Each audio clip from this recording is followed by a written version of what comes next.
Alhamdulillah, thumma alhamdulillah. Our gratitude to Allah subhanahu wa ta'ala for having able us to be here on this very blessed Thursday evening in a state of good health and iman. May Allah subhanahu wa ta'ala increase our iman and our taqwa until our very last days. Ameen ya Rabbal Alameen. We're now into a longer part of this chapter in the lives of men. Hopefully Allah grant us tawfiq. Or not yet, sorry. The next one is the sickness and death. That's not that long, inshallah. Khair. And we're at page 31, if I'm not mistaken. Am I right?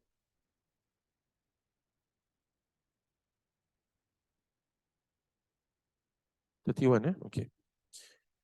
Yani, the messenger of God, oh no, we're at the last paragraph, actually.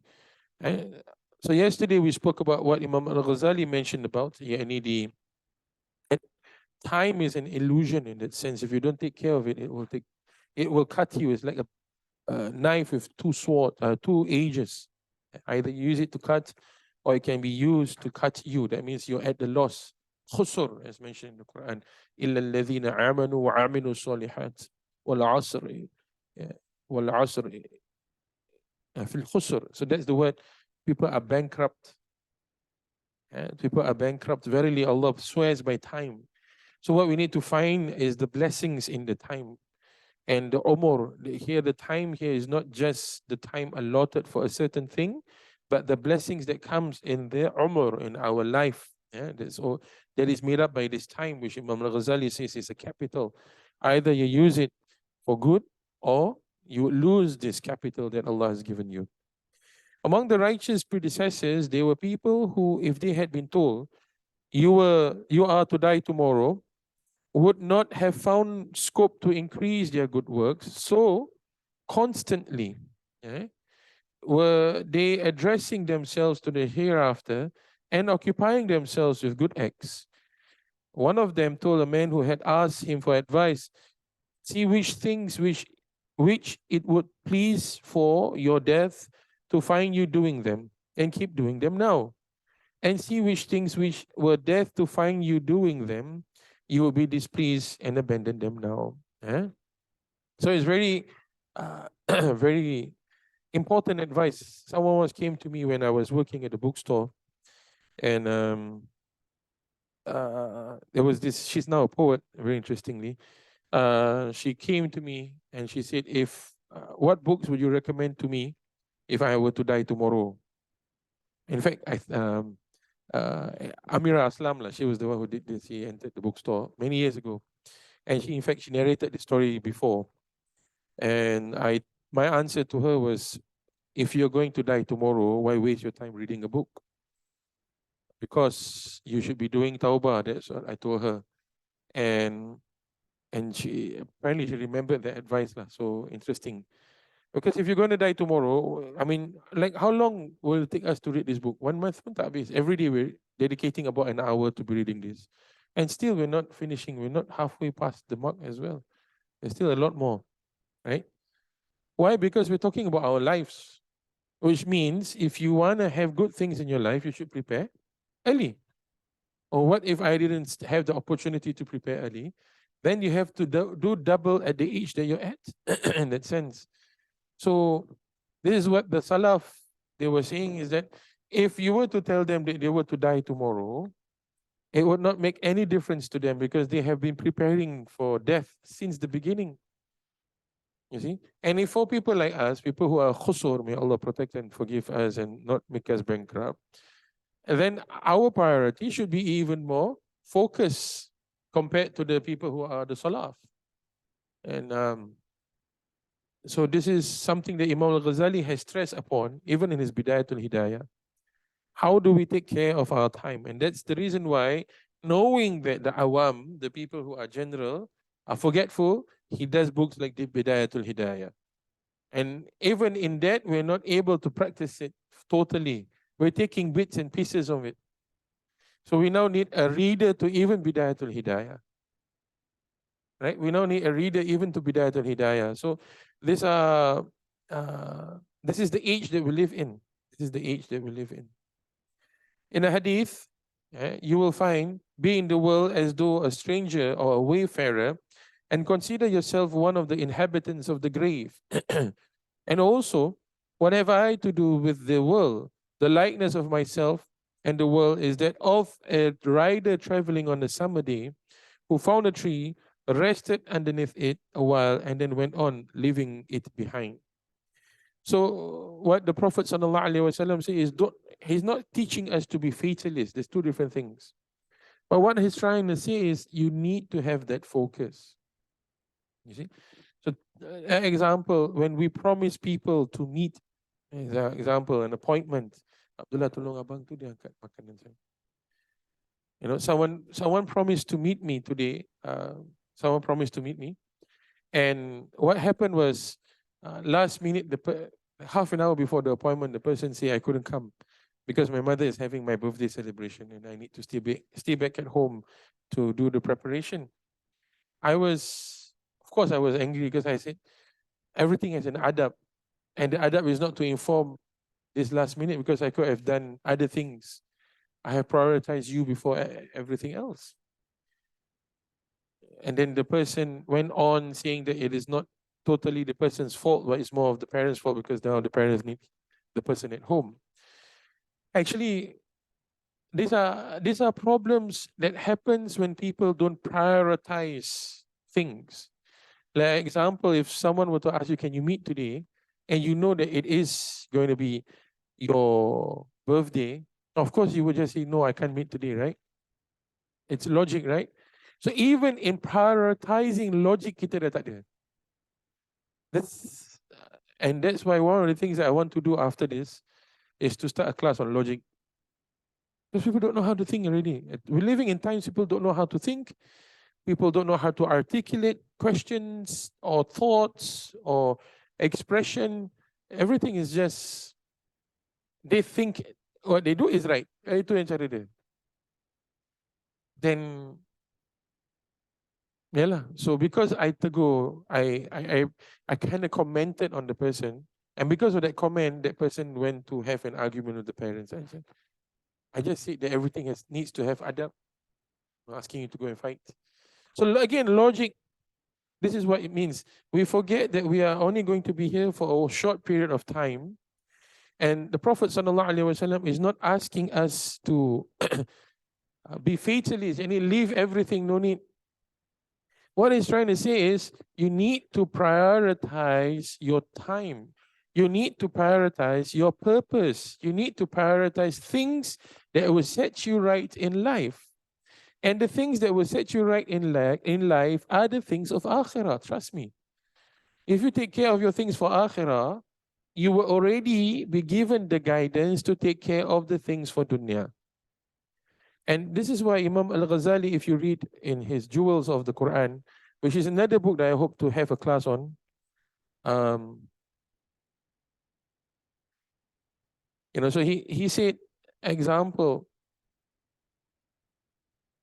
he goes on to talk about the different types of knowledge. Okay, I'll talk about that another day, so he said, the grades of the sciences in respect of nearness and remoteness from the intended purpose.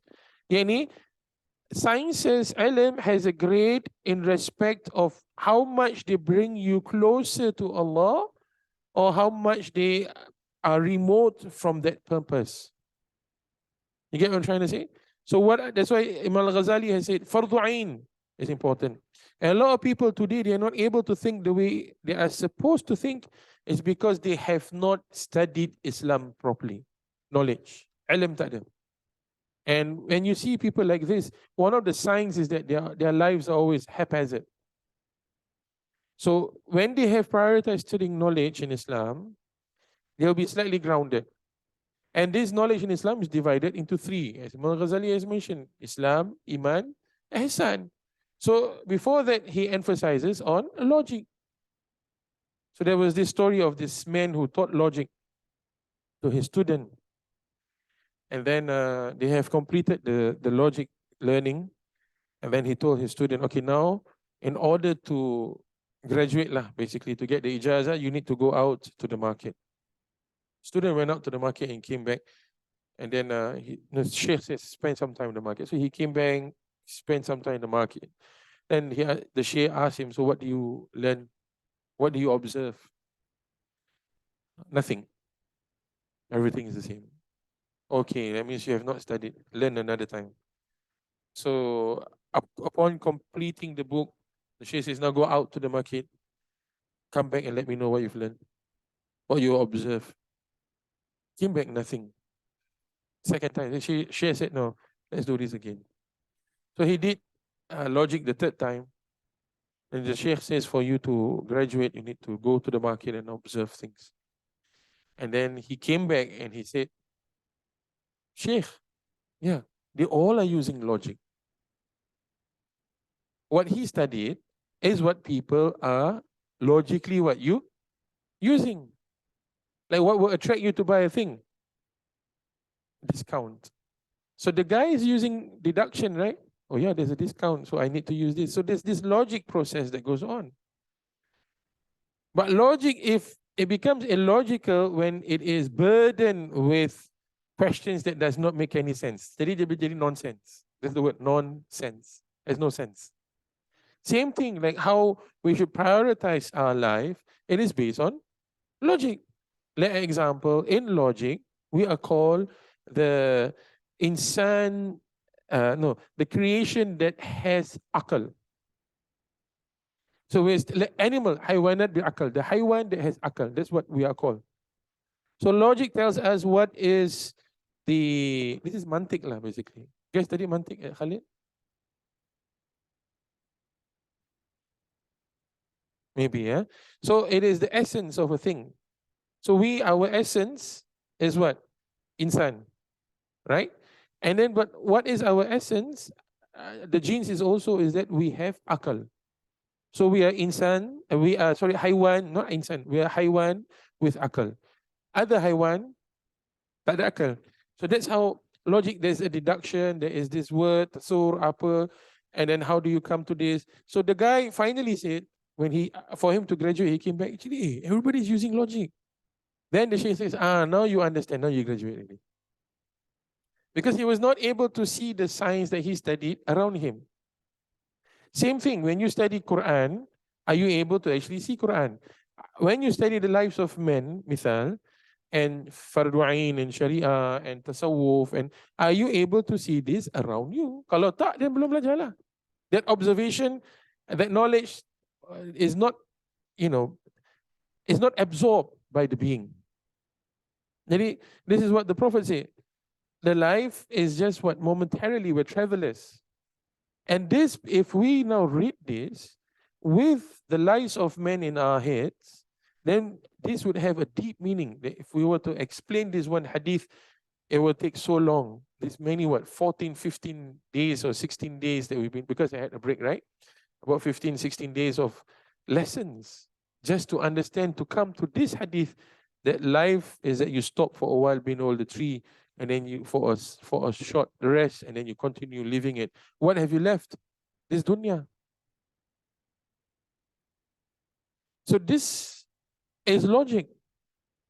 And this is not a spiritual opening yet, though. If this is not a spiritual opening, this is logic, then can you imagine what spiritual openings would be? The spiritual openings without logic is illogical. This is what Imam al-Ghazali mentions in Jawhar al-Quran. Jawahir al-Quran, what Imam al-Ghazali mentioned. Imam al-Ghazali mentioned, I know I'm sidetracking, but if we don't sidetrack, it's the month of the Quran. We should talk about the Quran as well. That's what I feel. Okay. He says that grades, right? The Quran have the sciences, and the sciences have grades. Then know that the realities we hinted at have secrets and jewels. So these realities of the Quran have asrars and jewels. And they have seashells, and seashells is that which appears first. So when you look at the dhur, and in the pearl, you don't see the pearl in the ocean, right? What do you see? A seashell. Then Imam al-Ghazali says, that seashell also has knowledge. That is the knowledge of the external, he says. And he says here, external of the knowledge of the Quran is language. Itu external there. The tajweed. the qira'at, and he mentions that there are 7 qira'at and its breakups, etc. Then he continues. What's interesting is there are knowledge which is outside of the shell, and then there are knowledge which is the lower part, the inner part of the shell, that makes you see the pearl. And then the pearl in itself is a knowledge of its own, a reality of its own. So he says many people stop at the knowledge outside the shell, which is the linguistic aspect of the Quran, which is important. Not to say it is not. It is important. But he says you need to dive even deeper. Why do we need this? How is this hadith, how is this explaining this hadith? Is because if you do not understand Islam and you do not learn Islam with traditional methodologies and ways, the tariq of turath, etc., you would start to see that this world is forever and that you are not here just resting.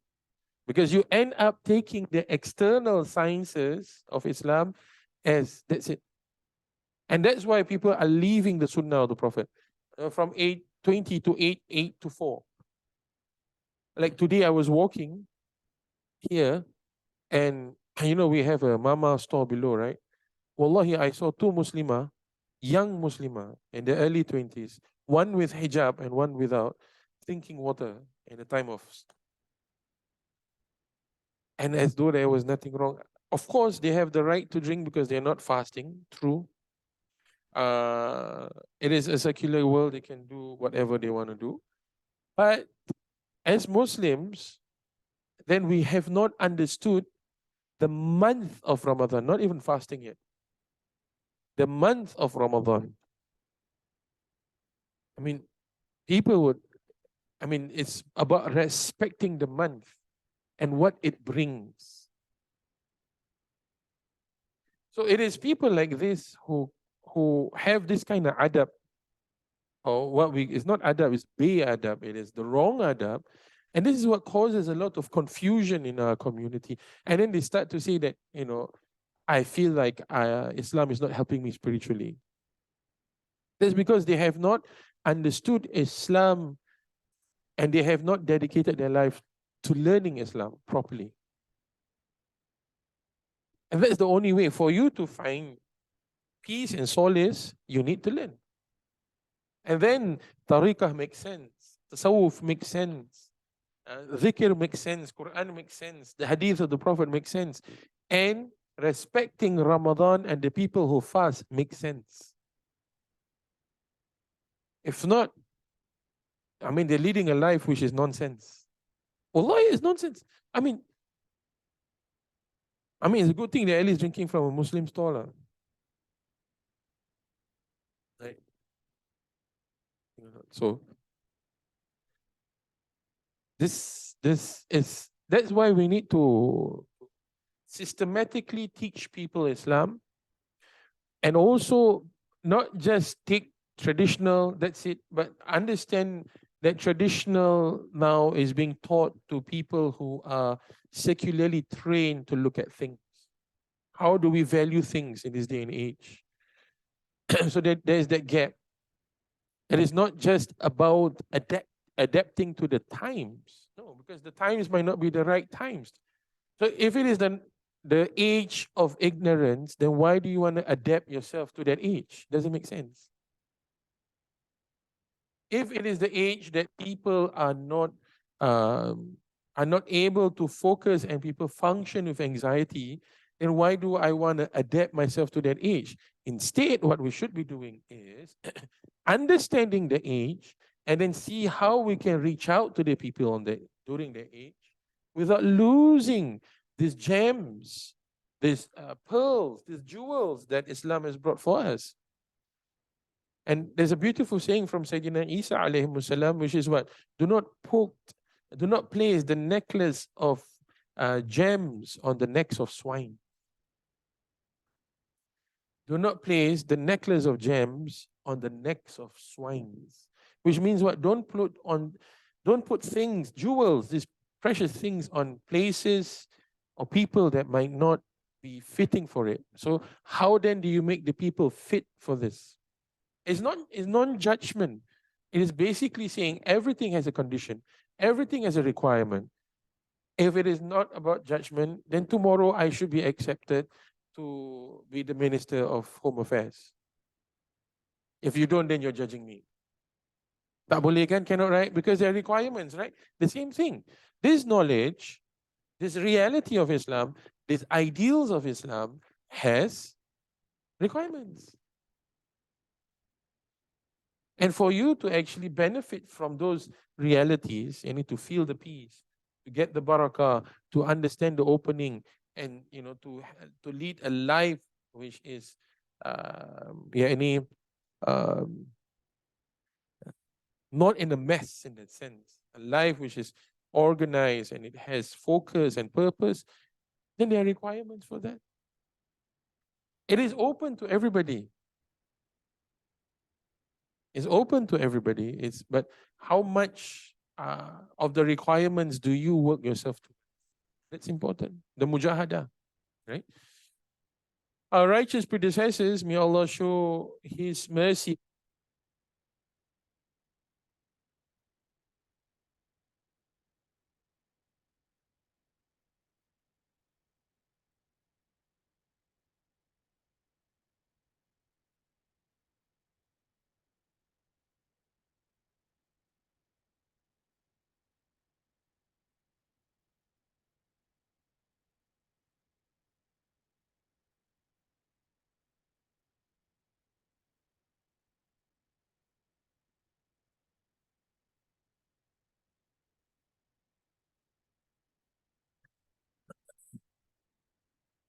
Our righteous predecessors, may Allah show them His mercy, used to say, as hope lengthens, behavior worsens.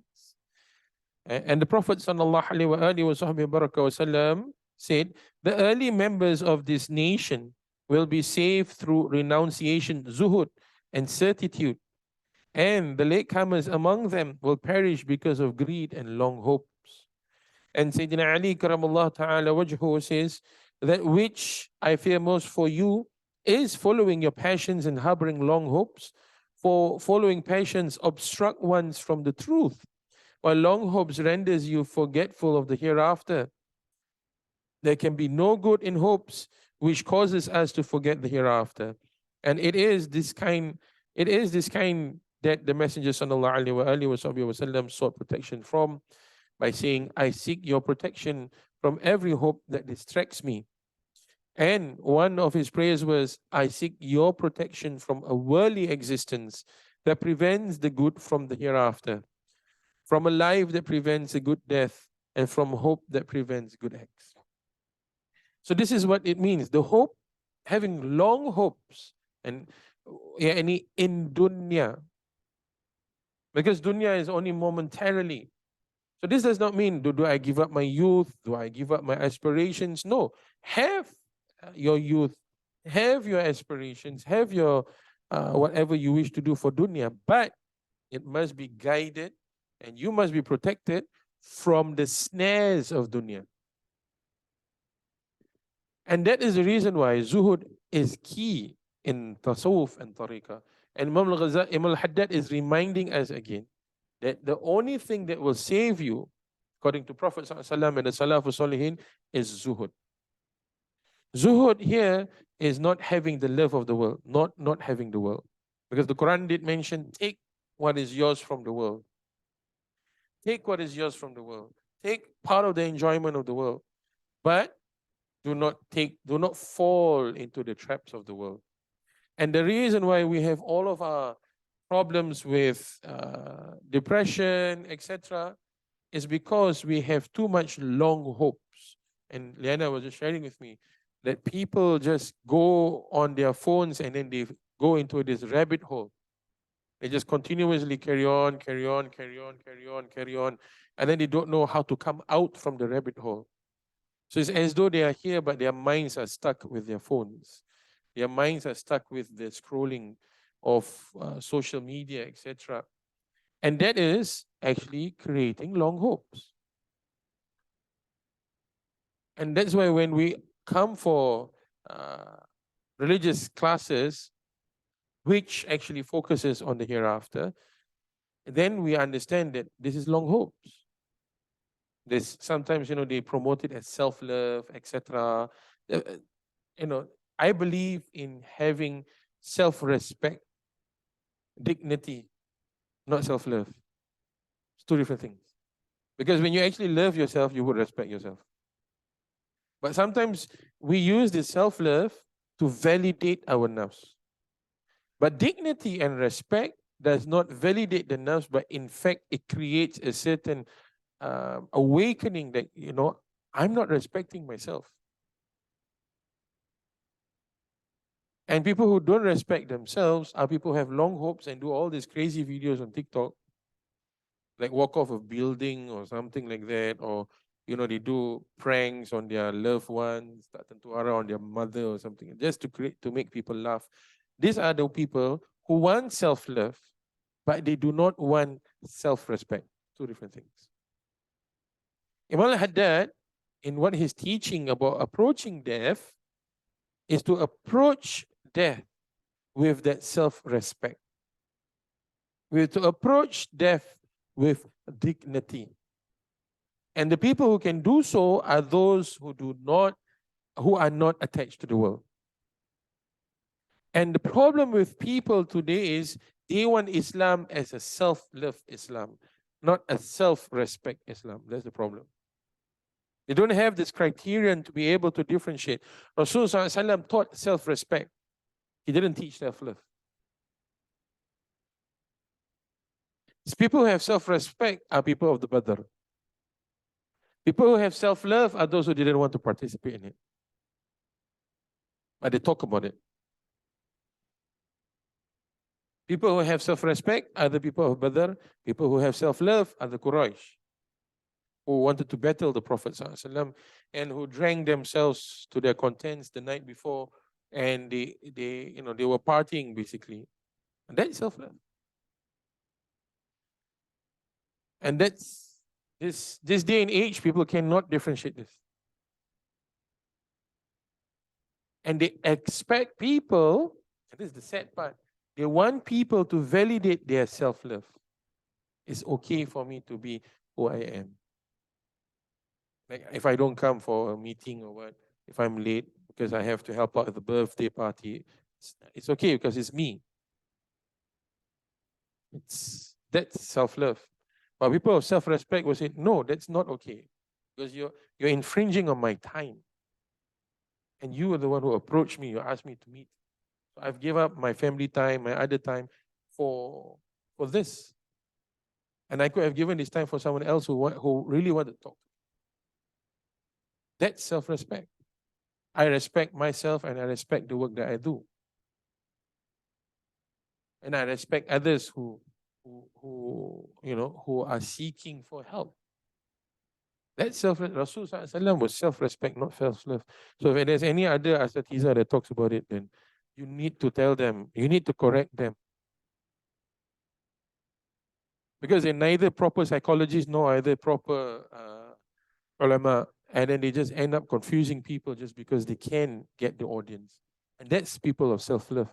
But people of self-respect, they tell you what's right and what's wrong, and then how you should be handling yourself. This is what isn't Prophet saying that I seek your protection from a worldly existence that prevents the good of the hereafter. And we understand Quran.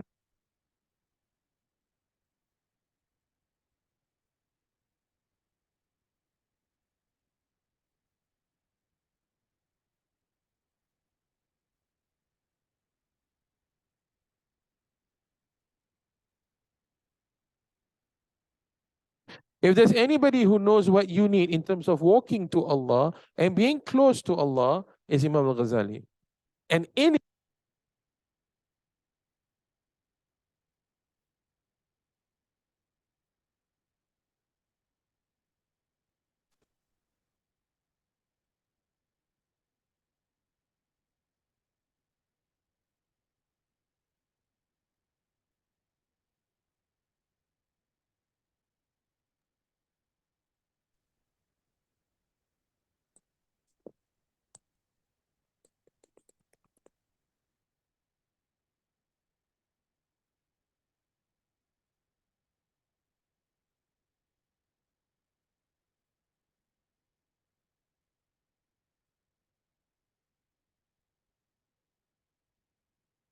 So this is really important for us to be able to differentiate between the language of today that actually misleads us from this, like Rasul Sallallahu Alaihi Wasallam has mentioned, from a worldly existence that prevents the good of the hereafter, from a life that prevents a good death.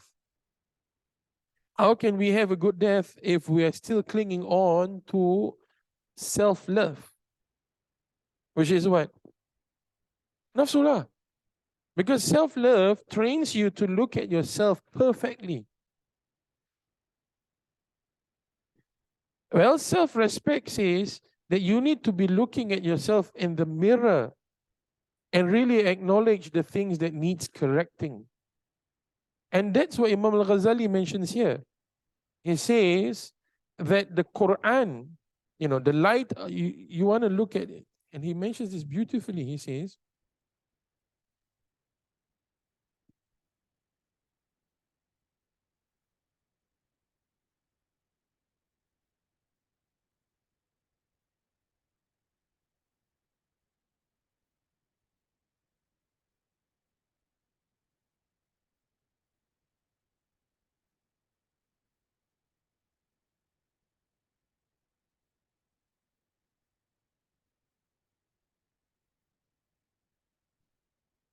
he uses basically the mirror as a thing. He said, the truth that the seeker and the sought, يعني the murid or the murad, the seeker is the murid, the murad is the one that is being sought, يعني Allah, are comparable to a picture present in a mirror. So you put a picture in front of a mirror.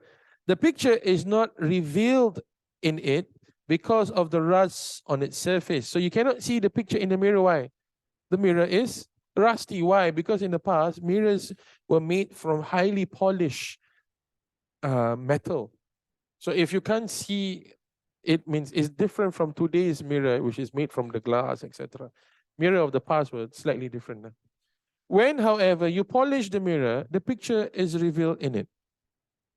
So when you polish the mirror, the picture is what picture is revealed? The picture that you put in front of the mirror. Okay. Neither by the movement of the picture towards it, nor by the movement towards the picture, but by the removal of the veil. So it's not you going towards Allah or Allah coming towards you. What he's trying to say is there is a veil that is removed. Now, people with self-love, they don't want that veil to be removed, neither do they want to polish the mirror. And that's the reason why adab, the definition of adab is actually to discipline. Adab doesn't mean to self-love. Adab means to discipline. So if you can't discipline yourself, then you're not removing the rust on the mirror. Then you can't see it. You see? And then continue, he says, may Allah subhanahu wa ta'ala, Allah subhanahu wa ta'ala is revealed by his essence and is not concealed. For the concealment of light is impossible. It's very clear here. Right? And he says, and by light, everything which is concealed becomes obvious. So even if it is concealed because of nur, it becomes what? Al-Zahir. Now, how do you understand this? Of course, you cannot take it literally. First, what we need to do is remove the veil. And God is the light of the heavens and the earth. The concealment of light from the pupil of the eye is only caused by two matters. So you cannot see light because of the concealment in the eye, and these are caused by two things. Either by turbidness in the pupil of the eye, or by weakness in it, since it is unable to tolerate the great dazzling light, just as the eyes of the bats are unable to tolerate the light of the sun. Because there is that illness in the eye, and the eye is not strong enough. So because your eyes are not strong enough, can you blame those whose eyes are stronger than you in what they see and what they understand and what they perceive? No. What we should be doing is creating adab to strengthen our vision, to be able to be closer to Allah. Nothing then is incumbent upon you except to cleanse turbidness from the eye of the soul and strengthen its pupil. In that case, God will be in the soul as the picture is in the mirror, so that when he suddenly reveals himself, this is what we call is mukashafa, in the mirror of the soul, you hasten to see that he is inside the soul and that the human nature, nasut, has put the divine nature, lahut. So he talks about nasut, what? This is learning Quran. Imam al-Ghazali is talking about learning al-Quran. Right? Until God strengthens you with the firm word. What is the firm word? كشجرة طيبة أثلها ثابت وفرعها في السماء يعني لا إله إلا الله. Anyway, here he says about self-love. No. But he spoke about self-dignity. Having dignity for the self. Understanding the self. Not self-love. Because self-love will continuously create this darkness that I am perfectly okay.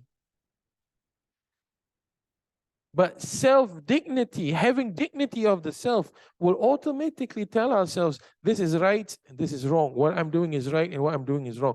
So now when you look at the mirror, right? You look at the mirror and the mirror is dirty. And if you love yourself, you say, it's okay. Even if the mirror is dirty, it shows crookedness and awkwardness. I still love myself. I am who I am.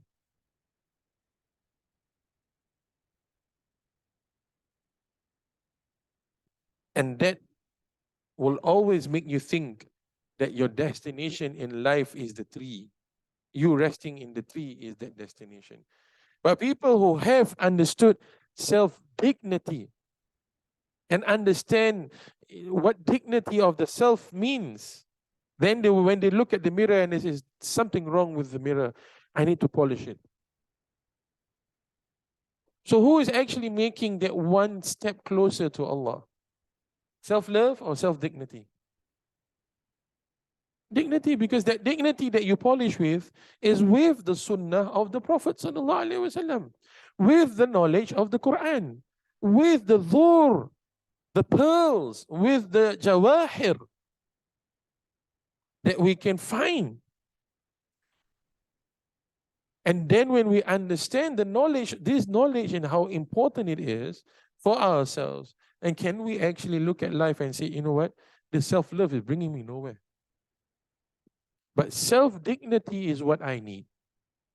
So that I can live, like the Prophet ﷺ has mentioned, I live from this world, I like how the traveler leaves the tree.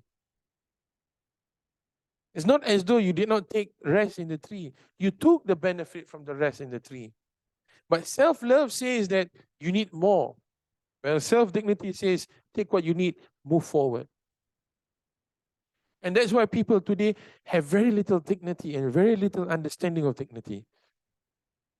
Like today, like I was saying, like the hijabi that was drinking right downstairs in the coffee shop, drinking, like no, young. If it's makcik-makcik from the 60s, from the 70s, it's fine. But these are, well able, mashallah. Because we don't have dignity for the month. So we won't have dignity for ourselves. Knowledge, ilm, so important. Criterion, the ability to decide, to take knowledge, what is right. Imam Ghazali has laid it out for us, what you need to walk on the path. What are the knowledge, what are the sciences? He's laid it out from priority. We've lost priority also. We don't have priority anymore. The priority is the rest below the tree, not the destination. So that's why I was thinking of, we should have classes on logic. We should have classes, how to think. Because we've lost that art of thinking, contemplation, the art of looking at the Quran with, tafakkur. Yesterday we were talking about tafakkur, right? Where is the tafakkur now? We've lost it. Yesterday we spoke about the things that are needed to give birth to tafakkur, to contemplation. Look, being Muslim means you are equipped with this knowledge.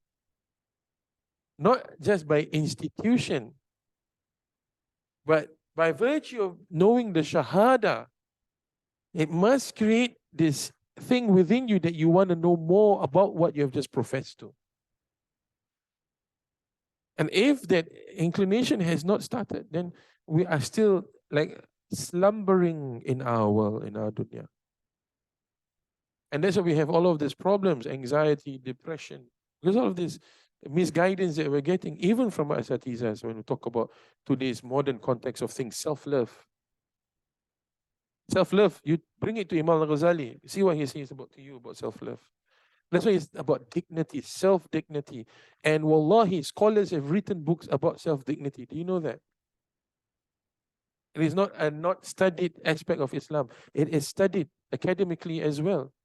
The late Professor Hashim Kamali, who just passed away in UAE, he wrote a book on self-dignity in Islam. He didn't write a book on self-love. Imam Ghazali would, if he knew about self, he knew about things. He didn't write about it, self-love. Why do we embrace this? And this is going to help us when we enter the age of seniority and decrepitude, because it's dignity. And dignity is you preserving, according to one of the habaibs, the core of the being, which is what? Your shahada.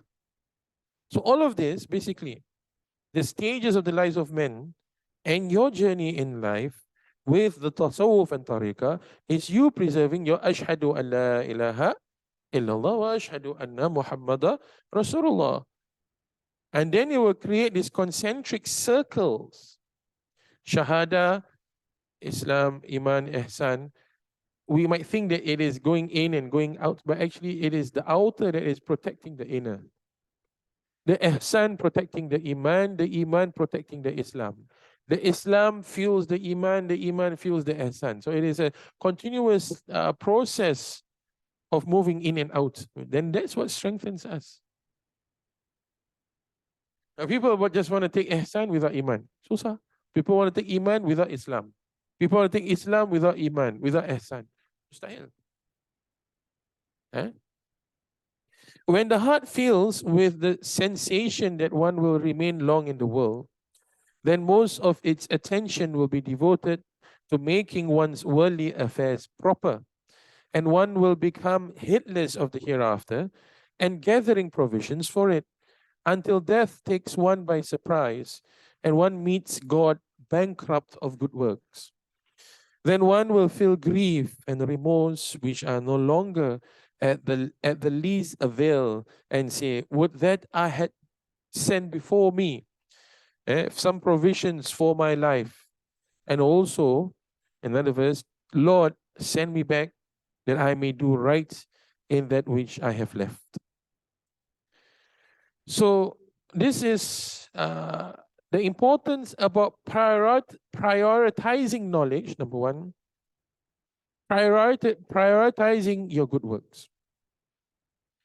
Imam Ghazali has done this in terms of prioritizing knowledge. He's given in his book, one of the book that talks about logic. Basically, he uses logic, and then in terms of prioritizing amal, he uses Mizanu Amal. The book Mizanu Amal, the balance of deeds, which I have translation in Malay. So Mizanu Amal, these two, even before you start learning about tasawwuf, he wants you to have logic and the ability to prioritize. He wrote Mizanu Amal in the scheme of writing things before he left for his 10-year journey to write Ihya. That means before he fell ill.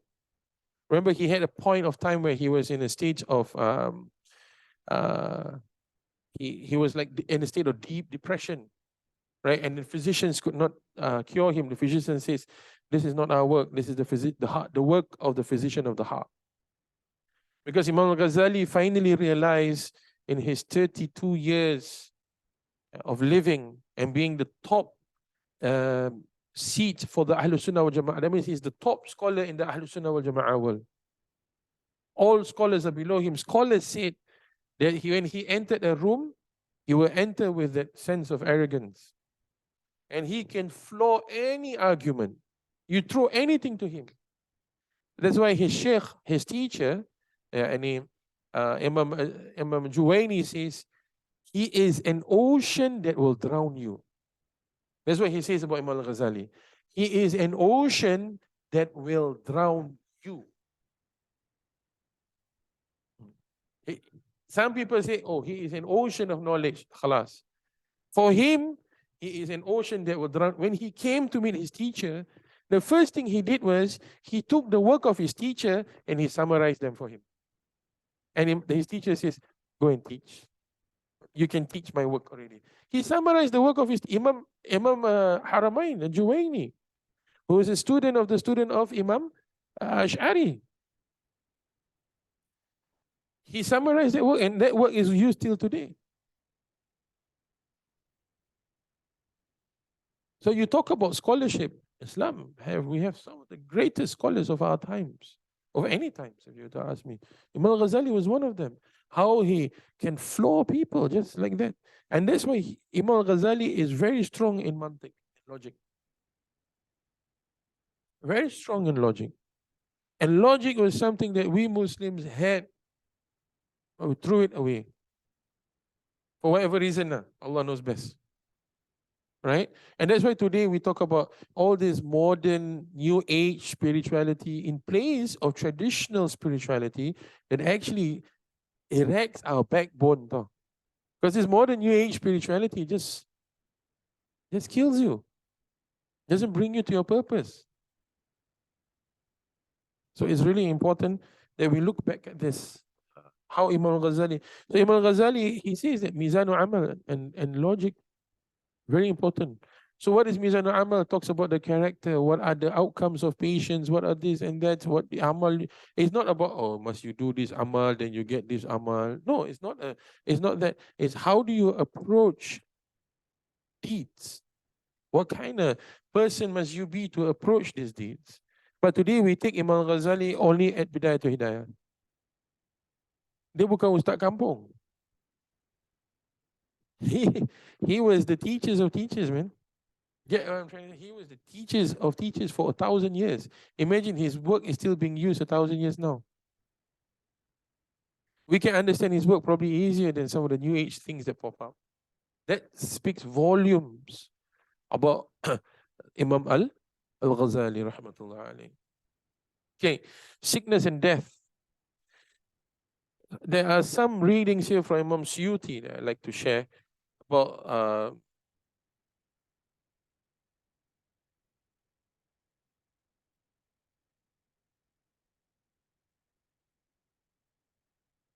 the remembrance.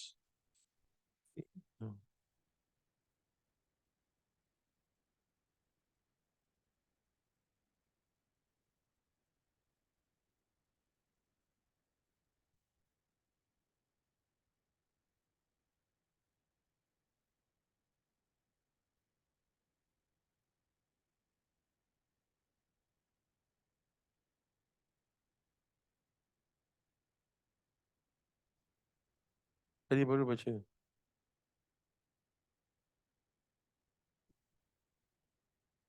39.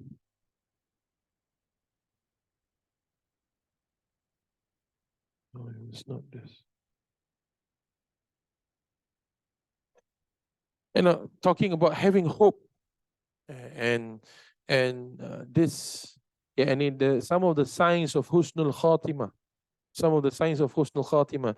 Sayyidina Anas radiallahu an asked the Prophet sallallahu alaihi wasallam, and no, Prophet sallallahu alaihi wasallam said, he says that Allah subhanahu wa ta'ala said that, sallallahu alaihi wasallam said, yani, if Allah subhanahu wa ta'ala wanted good for someone, if he wanted good for someone, he would do it for them. Yani, he would initiate for them to do good things.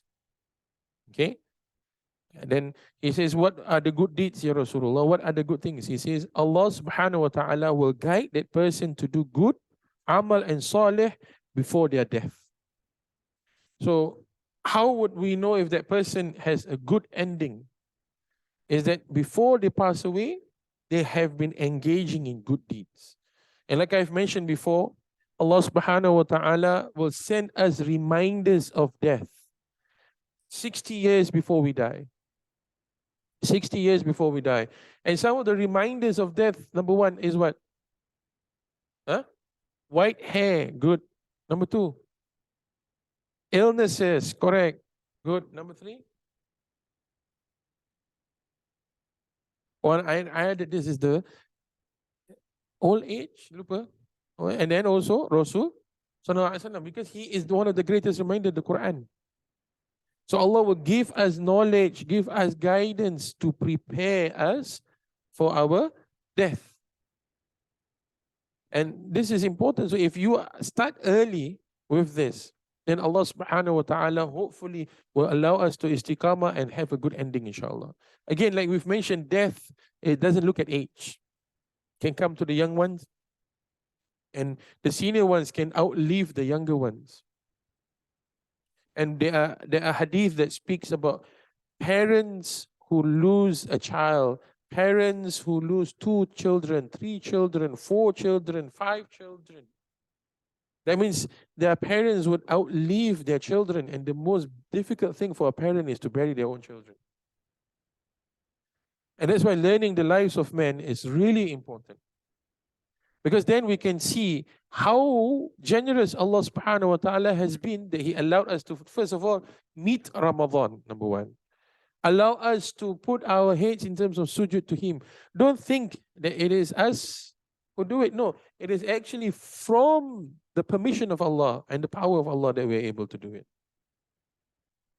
How many times you want to do so many other good deeds, but Allah says no. And then when you actually do it, these are the things that Allah allows you to do. So look at every good deed that you do as a preparation for maut. This is what Imam Suyuti is mentioning from the Holy Prophet ﷺ. Amr ibn al-Hamq, he says that the Prophet ﷺ said, if Allah loves one of His servants, He will give that person a hurmah, yani respect. Again, not self-love. Huh? This is what? Hurmah, ta'zim. There's a difference. There's a huge difference between the concept of self-love and self-dignity, and dignity of the self. Respecting the self. Right? And this, the Prophet continued, he said, and the companion asked, Ya Rasulullah, how does he respect one of his servants? And Prophet ﷺ replied, he would guide them to do tawbah, good deeds, before they are close to their death, so much so that even their neighbors will be contented with them. That means Allah subhanahu wa ta'ala will guide this person to do good deeds, and to do tawbah. 2 things, tawbah and good deeds. And then when the person finally passes away, leaves this dunya, he leaves this dunya in such a state that even his jiran, yani his neighbors, would be contented with him, would be radha with him.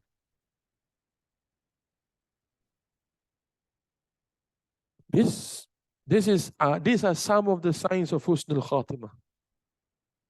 For me, I hope this becomes motivation for us in how we should be shukr that Allah has given us guidance. Even the most smallest of guidance. Even the smallest of guidance, I want to donate like 5 cents. If you're guided to do a good deed as little as 5 cents, that is Him wanting, Him loving you, and Him wanting you to have a good end. How then do you preserve that act of 5 cents? That, because in the sight of Allah is not the amount.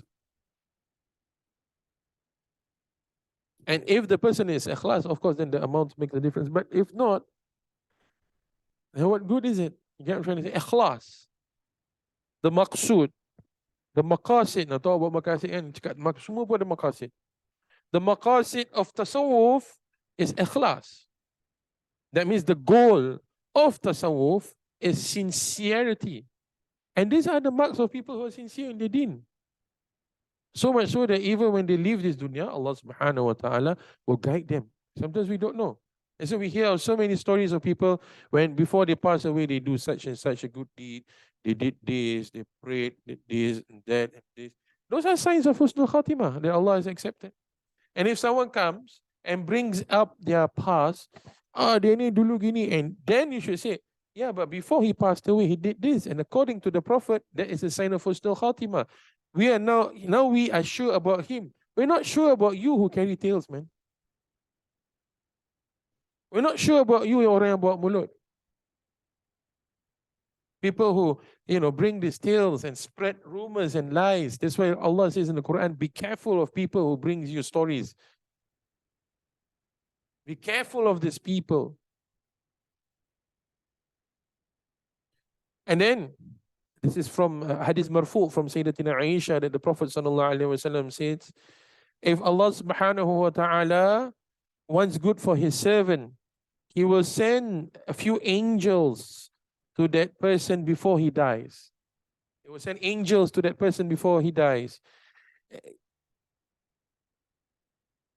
And to sort him out, to make sure that all of his affairs are sorted out, and so that he can pass away in the best of condition. So then this person will say, so people around that person will say, this person, Fulan, passed away in the best of condition. So Allah will send angels, malaika, to make sure that you sort out all of your things that you need to do before you die. So who says that you're going to face death alone? Siapa yang cakap? Right, to all of the people who are meeting seniority in their age, like we have our parents who are old, correct? We have our grandparents who are old. We shouldn't be telling them and stressing them out that they need to do amal. What we need to tell them is to tell them that God will send his malaika. God will guide you. At the same time, don't tell them that you need self-love. Itu dhalal wa yudhil. It is about dying with dignity, not dying in a stage that you are drowned in your own nafsu. That's why the concept of self-love betul-betul menyesatkan. Because Islam teaches us about dignity. And this is what the Prophet is teaching, right? If Allah wants self-love, then he says, it's okay, my friend. You can do whatever you want and die in any state and I'll be ridha. Did Allah say that? No, but what did the Prophet say? If he loves someone, he will send angels to these people before they die to sort out their affairs so that when they die, the people around them will say they have died in a good way and they have done good deeds. No room for self-love here. And then the Prophet continued. And if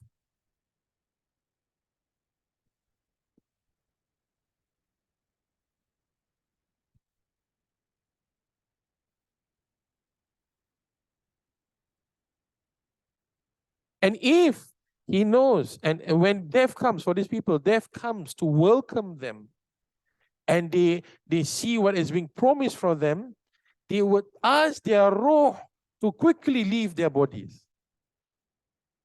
Instead of the cases that we see that they nazar for months and years, they don't want, but because these people, Allah love them, right? They ask their ruh, cepatlah keluar.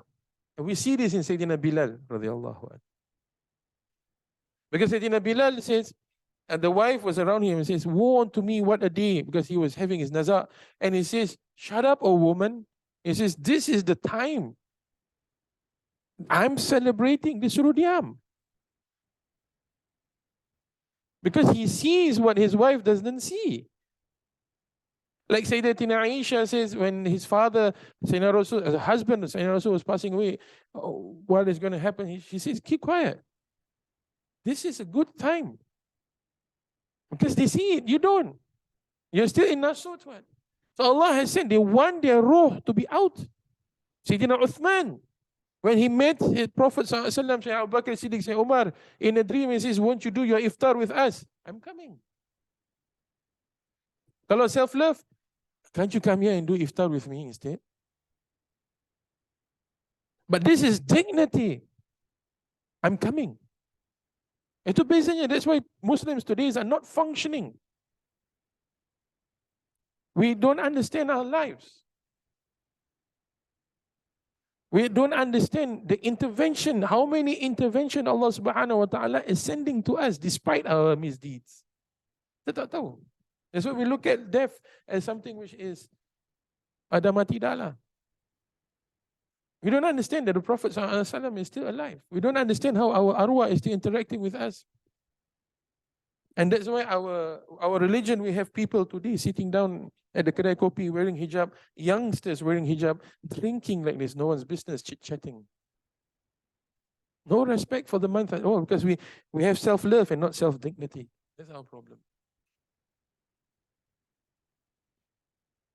We should teach dignity. And then love from God will come. And once love from God comes, then we understand that we need to be taking care of this love from Allah. It is a special focus that God has given to us. And this is logic. Actually, what we've lost in Islam is logic. Our teachers were teaching logic. My grandfather was saying, you need to learn mantik, need to learn mantik. He didn't teach me, but finally, yeah, it's something that we need to learn, mantik. And because we've lost logic, we don't have rhetoric. We can't present our arguments right. And then we end up doing things which are ridiculous. And I'm talking about teachers. Awam, you cannot blame them. We cannot blame the general people, but it is the work of teachers who are not able to guide the community. Contextualizing to the time doesn't mean the time is right. You got to preserve the Quran, the jewels, the pearls, the outer shell of the pearls that Imam Ghazali has mentioned, the different sciences. Imam Ghazali says there's six aspects of the Quran, the sciences that you need to preserve. And then this will furu, there are the branches that comes out from it. You need to prioritize your knowledge. And then we can see, this is where, you know where he plays ma'rifah? The topmost science, ma'rifatullah, the importance of knowing God. And that's how, throughout this, the lives of men, Imam al-Haddad is stressing to the point that you need to know who you're meeting. You need to know who is it that created you. You need to know why you are created such. Why do you have these different phases in life and how do you handle them? Then we can be skillful with our lives. Skillful with our lives. Once you're skillful with your life, every condition that comes, every situation that arises, you handle it because it is part of life, not separated from life. And you understand that you're with Allah.